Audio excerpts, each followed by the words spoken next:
امریکی صدر Donald Trump نے ایران کی 48 اہم شخصیات کو ختم کرنے کا دعویٰ کر دیا ہے۔ انہوں نے اپنے خطاب میں دعویٰ کیا کہ ایران کی ملٹری کمان مکمل ختم ہو گئی۔ پاسداران انقلاب کی تنصیبات، فضائی دفاعی نظام، نو بحری جہاز اور ایرانی بحریہ کی عمارت کو بھی نشانہ بنایا گیا ہے۔ پوری ایرانی لیڈرشپ ماری جا چکی ہے، اب بہت سے لوگ ہتھیار ڈالنا چاہتے ہیں۔ امریکی صدر ٹرمپ نے باور کرایا کہ وہ ایرانی سپریم لیڈر آیت اللہ خامنئی کی شہادت کے بعد ایران کی نئی قیادت سے بات چیت کے لیے آمادہ ہیں۔ امریکی جریدے کو انٹرویو میں ٹرمپ کا کہنا تھا کہ وہ نئے ایرانی رہنما سے بات کرنے پر راضی ہیں۔ ٹرمپ نے دعویٰ کیا کہ ایران کے نئے رہنما بھی ان سے بات چیت کرنا چاہتے ہیں۔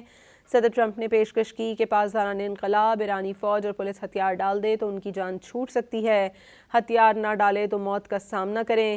امریکی صدر نے باور کرایا کہ جنگ 4 ہفتے جاری رہ سکتی ہے۔ ایرانی قیادت 50 سال سے امریکہ مرد آباد، اسرائیل مرد آباد کا نعرہ لگا رہی ہے۔